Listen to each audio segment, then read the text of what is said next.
The Signal Oil Program, The Whistler.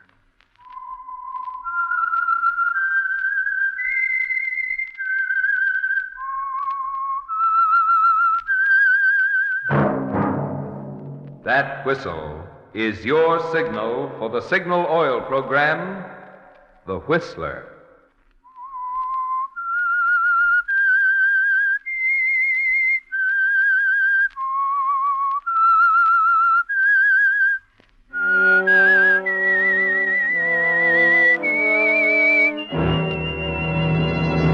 I am the Whistler, and I know many things, for I walk by night. I know many strange tales hidden in the hearts of men and women who have stepped into the shadows. Yes, I know the nameless terrors of which they dare not speak. Yes, friends, it's time for the Signal Oil Program, The Whistler. Rated by independent research, the most popular West Coast program in radio history. In gasoline, you know, it takes extra quality to give you extra mileage. And Signal is the famous Go Farther gasoline.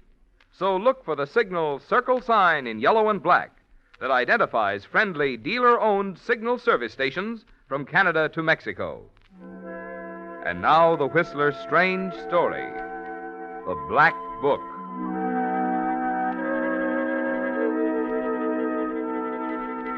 Paul had looked forward to the opening night in Philadelphia for months, and if anything, it had exceeded his brightest hopes.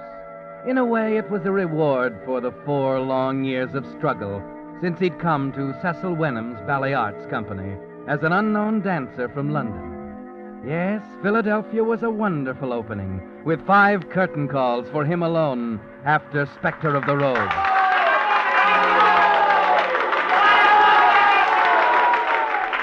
He knew he had America in the palm of his hand now, that the morning papers would hail him as a star, that he was no longer a promising newcomer, but a great dancer.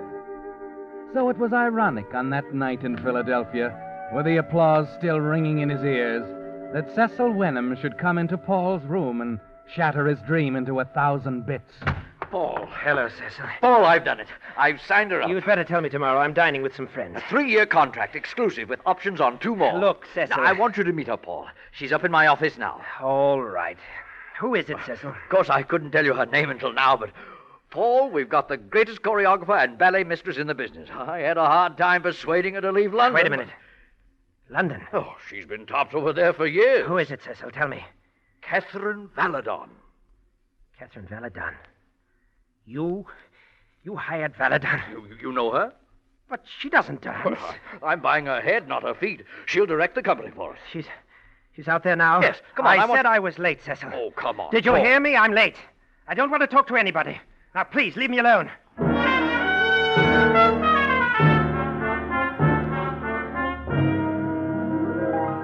Yes, it's ironic, isn't it, Paul? This night of triumph, the great performance, the resounding applause, suddenly becomes meaningless. And there's a heavy feeling of defeat inside you as you sink into the sofa in your dressing room, alone now. You sit there thinking, half hearing the music of the finale, and in your mind it seems to change slowly and strangely into another melody on a rehearsal piano 4 years ago in a London theater. A couple moves downstage center. The young man steps to one side as the woman comes to a point in front of him. The man is you, Paul, and the woman, Catherine Valadon. No! Stop it! We're all off! Do you mind, Paul? I'd like to get it right just this once. What's the matter now? You're supposed to lift me at that passage. I know it. Then why did you stand there like an oaf?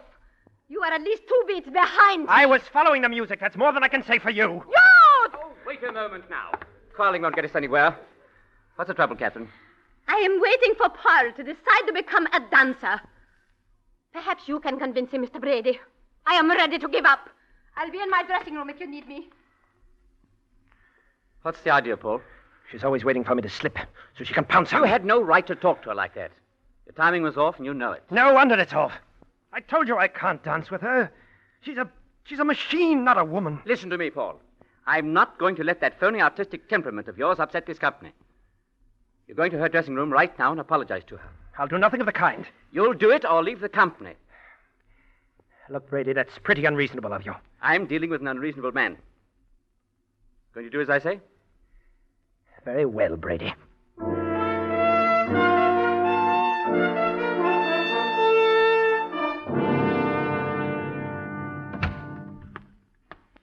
Well, Paul? I've come to tell you that I'm sorry. How sweet of you. You can write that in your little black book, too. At exactly 3:15 on the afternoon of October 18th, Paul Cartmel came into your dressing room and apologized humbly. Did you come here to insult me again? You could be a charming woman if you weren't such a machine. Everything so prompt, precise, exact. It's my profession. It's your life. You're not human, Catherine. Suppose you forget about me and concentrate on your own shortcomings. All right. All right, I'm sorry. Is he going on with the rehearsal? Of course. All right, let's try it again. And this time, keep your mind on your work.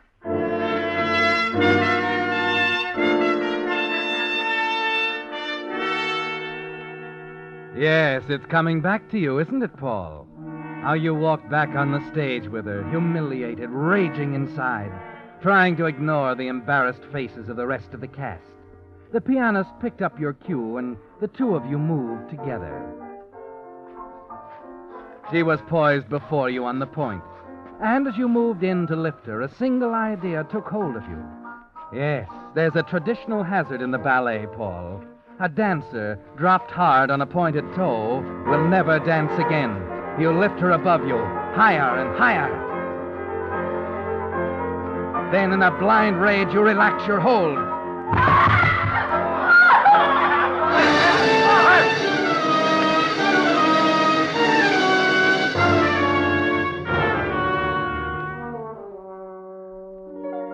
How is she, Doctor?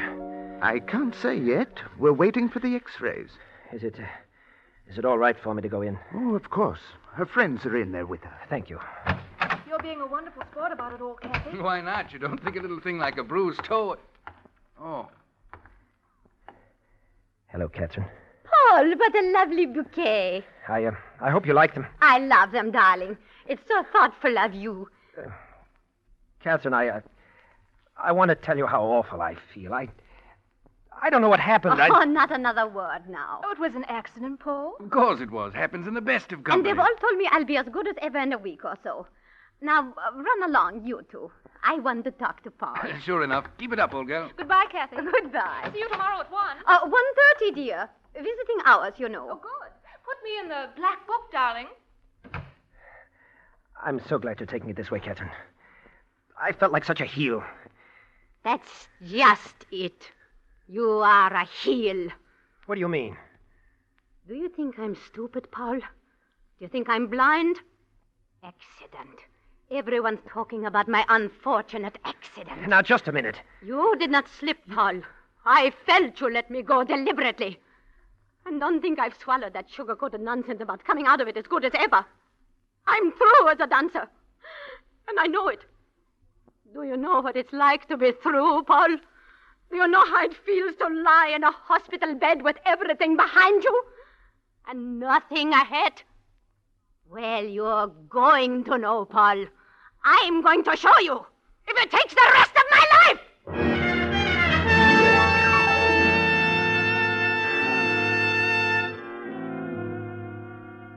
And that's what brought you to America, Paul.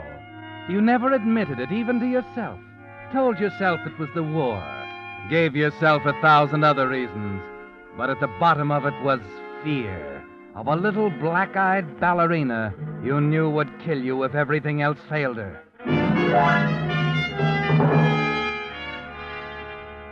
Yes, Paul. Catherine Valadon has caught up with you at last. In spite of the new name, Paul Cooper. The new country, the new career. And as you lean back on the sofa in your dressing room, you know that here in Philadelphia, in a single evening, you've won and you've lost. Paul? Yes, Cecil? Mademoiselle Valadon, may I present our star, Paul Cooper? Don't get up.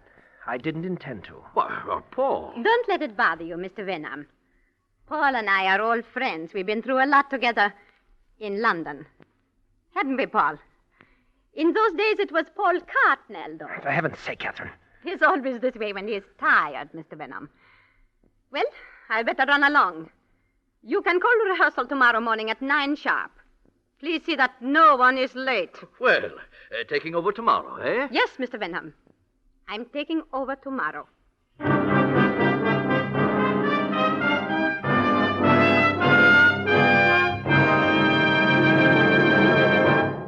With the prologue of The Black Book, the Signal Oil Company brings you another strange story by The Whistler. But now, a timely tip for you drivers. The hot summer months ahead put an extra strain on a car's cooling system, often causing motors to overheat. That's why it's a good idea to have your Signal dealer inspect your radiator now. As cars grow older, radiators often become choked with rust and sludge. To take care of this, Signal dealers have special rust and sludge dissolving compound that restores the radiator's cooling efficiency but can't harm the metal. If your radiator has any small leaks, your Signal dealer has radiator sealer that stops them in a jiffy.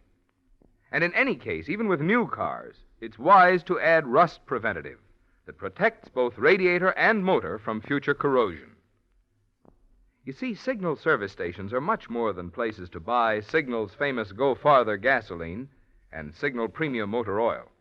Wherever you see Signal's circle sign in yellow and black, there you'll also find complete, conscientious Signal service to help your car run better, look better, and last longer. And now back to the Whistler.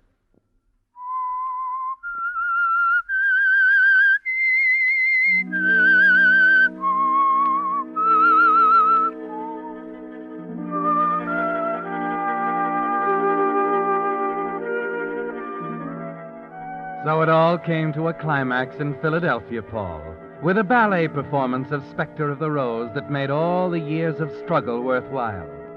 And it's strange somehow that on your night of triumph, a woman named Catherine Valadon should walk out of your past and threaten to destroy it all. You're positive there's only one reason why she came to the company as choreographer. The reason she gave you in that London hospital room 4 years ago. Do you know how it feels to lie in bed with everything behind you and nothing ahead? Well, you're going to know, Paul. I'm going to show you if it takes the rest of my life.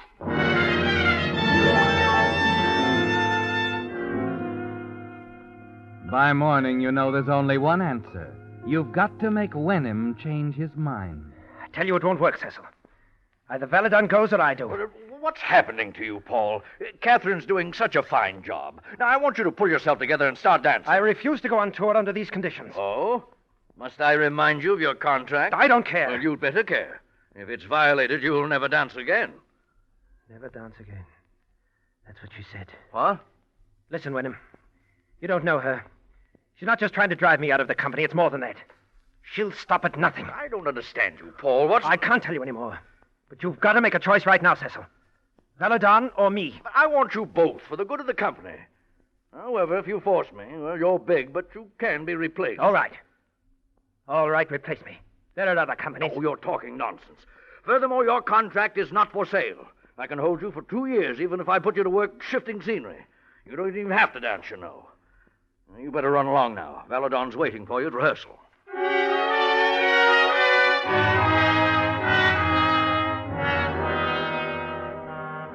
It's no use, Paul. You're back in the old routine. Under Catherine's thumb again. Just like 4 years ago in London. Only she's worse now, isn't she? Much worse. Because she's doing it all for a purpose. Yes, and she doesn't let up for an instant. Places! Places, everyone! Well, our prima donna has finally decided to attend the rehearsal. I'm sorry I'm late. I wasn't sure what time the call was. The schedule is on the board. Theatre Parisien, 10:30 a.m. sharp. Can I be clearer than that? Is the world going to fall apart if I'm 2 minutes late? A real artist takes pride in precision. I prefer to save it for the dance. An excellent idea. You'll need it in the new specialty I'm preparing. What are you talking about? I'm working out the choreography now. It's a pas de deux, especially for you, Paul. I want to have it ready by the time we go on tour.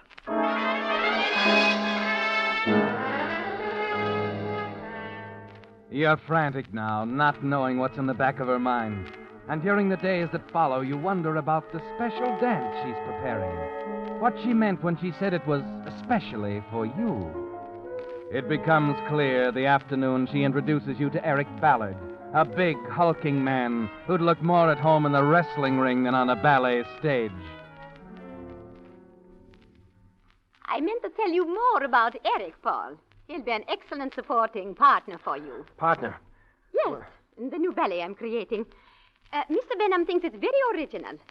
Actually, it's based on something we used to do in London. You and I. Catherine, what are you trying You to do? remember, Paul? The one we were rehearsing the day you slipped? I've rearranged it entirely. Eric here takes your place. You take mine. I take your place. It sounds like an exciting number to me, Mr. Cooper. Eric, why don't you go get Mr. Benham? We'll run through it for him. Sure thing, Miss Belladon. Be right back. Catherine, what is this? Where did you hire that hulking Eric? fool of... Please, Paul. He's sweet to his friends. And devoted, too. I suppose he'd do anything you tell him. Perhaps. But you needn't worry about the dance. He is very strong, Paul. But I won't do it, Catherine. If you think I'll fall for this crude attempt at revenge, you... Revenge? That's the most you ever admitted. I don't mean Perhaps I should recall that little London incident to the trade papers. Let them know that their celebrated Paul Cooper is actually the Paul Cartnell who deliberately dropped the great ballerina and made certain that Catherine Belladon would never dance again. Catherine, that's all forgotten. You wouldn't make any... You'll rehearse this number with Eric. Have it ready for the time when we want to add some variety to the program. Whatever you say, Catherine. Good. You should enjoy it, Paul. As Eric said, it will be very exciting.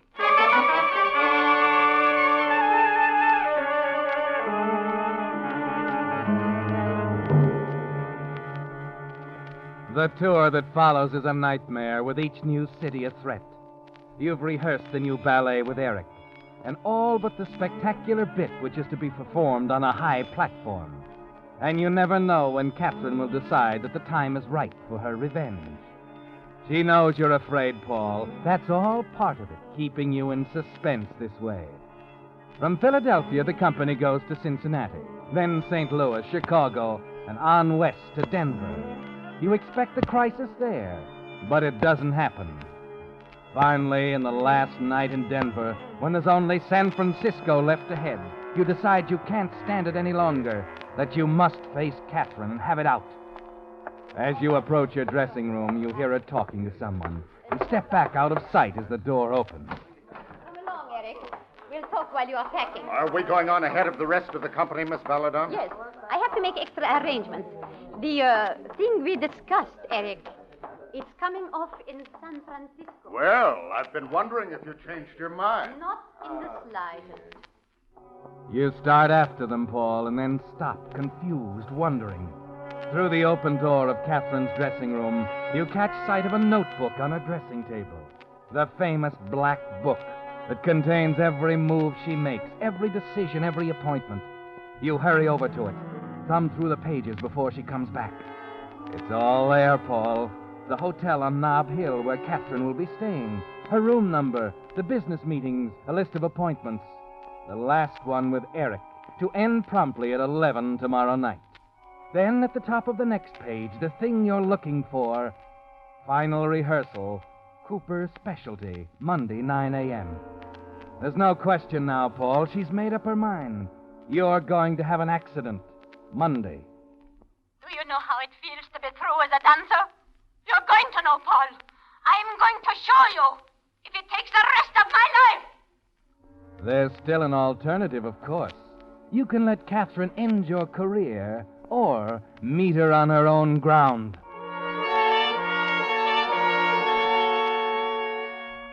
By the time she's left on the train, you still haven't decided. It's the only thing on your mind as you stand in line at the railroad terminal, waiting to pick up your reservation. There's a worried little man ahead of you, Listen, I've simply got to get space on that San Francisco train. I can give you an upper on the next one. But it won't do. It won't do at all. You see, I'm meeting the steamer there, the Silver Star, sailing for Shanghai. The next train will miss it. I'm awfully sorry, sir. Perhaps if you wait around, there'll be a cancellation. Oh, I see. Thank you. It comes to you at that moment, Paul. This is perfect. This train you'd planned to take ahead of the rest of the company. The frantic little man desperate for a ticket on his way out of the country. You pick up your reservation, walk over to the stranger pacing anxiously in the corner of the station lobby. Excuse me. You wanted to go to San Francisco? Tonight? Yes, I've simply got to get on that train. So I heard.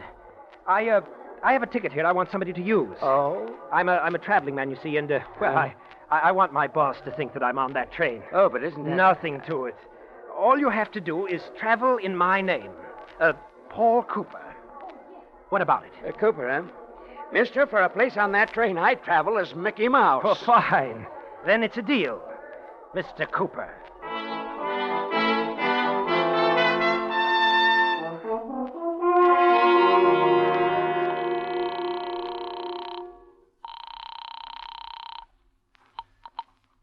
Airlines, reservations desk. What time is your next flight for San Francisco? Oh, we have space available on our 5 o'clock flight tomorrow. Not till then? I could do almost as well by leaving by train tonight. Not quite, sir. Our plane arrives in San Francisco tomorrow night at 11. The train leaving tonight doesn't reach San Francisco until a half hour after midnight, 12:30. So you save at least an hour and a half. Well, I guess I can use an hour and a half extra sleep as well as anybody. Send the ticket over to the Denver Hotel, please. I'll leave the money at the desk. The name is, Jackson.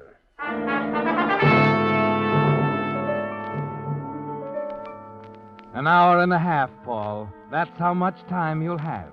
But it's enough. For you're on a schedule now, too. As exact a schedule as the one in Catherine's little black book. You stay overnight at the Denver Hotel under the name of Jackson, then pick up your plane ticket. The next afternoon at 5, you're taking off for San Francisco. It's a swift flight, uneventful. And half an hour after landing at Mills Field, you're stepping out of the elevator on the top floor of Catherine's hotel. You wait until the elevator starts down and then hurry to the stairs. Catherine's room is actually 2 floors below. You glance at your watch as you knock softly on a door. 11:35. And the black book told you her appointment with Eric was to end promptly at 11. You can depend on that, Paul. Just a minute.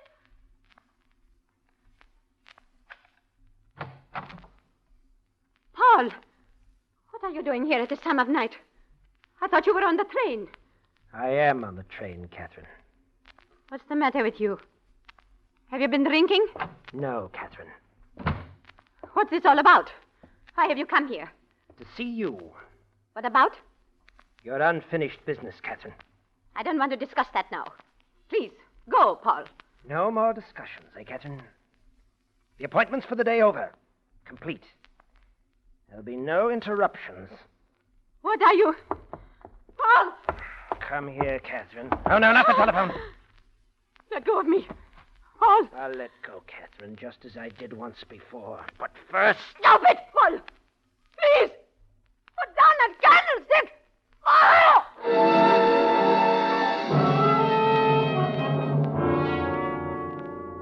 As she falls to the floor, you put the heavy brass candlestick back on the table. Cross quickly to the French doors leading onto the balcony and open them wide. A moment later, you stand near the railing, high over the glittering city, Catherine's body in your arms. The little black book will tell them she was all alone. Won't it, Paul? No more appointments. The body hurtling to the street will establish the moment of her death beyond any doubt. And you can slip quietly down to the station, just in time to make an appearance when the train arrives. You lift her high up on the railing, and then... Cooper, what are you... Eric. Let go of her. Put her down. Get away from me. Leave me alone. Okay, Cooper. Okay. What the devil was he trying to... Good Lord. She's dead. How did he ever expect to get away with it? Operator, get me the police.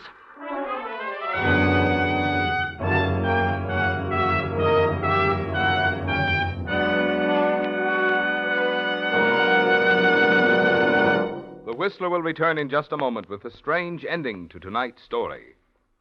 Right now, however, I'd like to clear up another mystery that baffles a good many drivers. There are many brands of gasoline on the market. Some are naturally better than others. But how can you measure the quality of gasoline? Well, there's one very simple way, if you'll just keep this in mind. To give you superior performance, quicker starting, faster pickup, and smoother knock-free power, a gasoline must help your motor run more efficiently. Now, when your motor runs more efficiently, you naturally get better mileage. And mileage is something you can measure with your speedometer. That's why Signal says your speedometer is your best yardstick of gasoline quality. Check yours and you'll find it's true. In gasoline, it takes extra quality to go farther. And remember, Signal is the famous Go Farther gasoline. And now, back to the Whistler.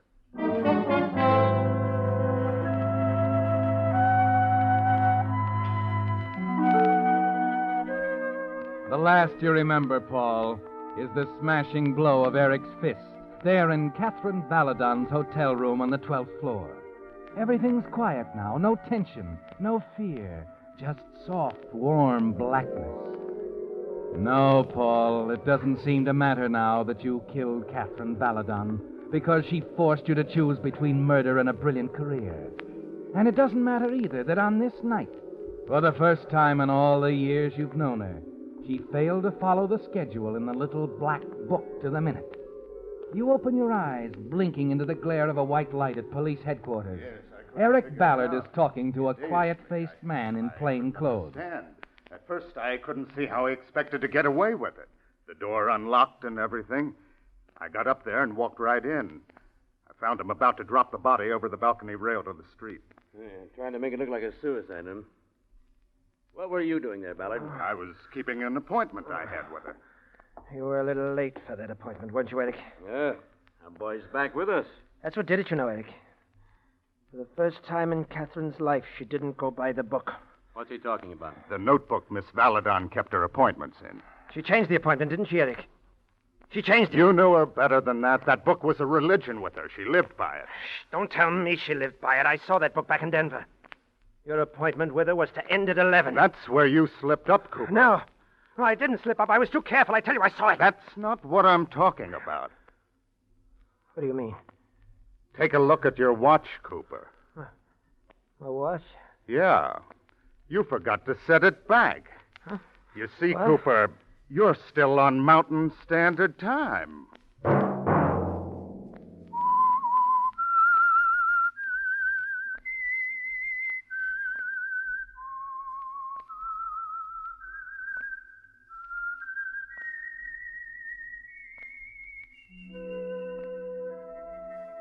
Let that whistle be your signal for the Signal Oil program, The Whistler, each Monday at 8. Brought to you by the Signal Oil Company, marketers of Signal gasoline and motor oil and fine quality automotive accessories. Signal has asked me to remind you, to get the most driving pleasure, drive at sensible speeds, be courteous, and obey traffic regulations. It may save a life, possibly your own.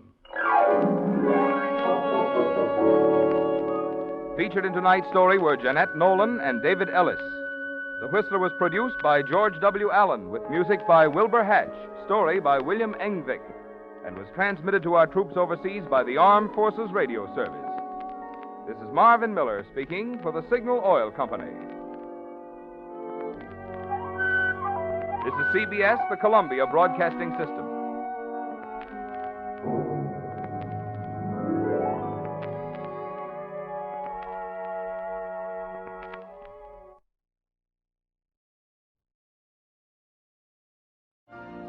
You've been listening to the OTR Gold Network.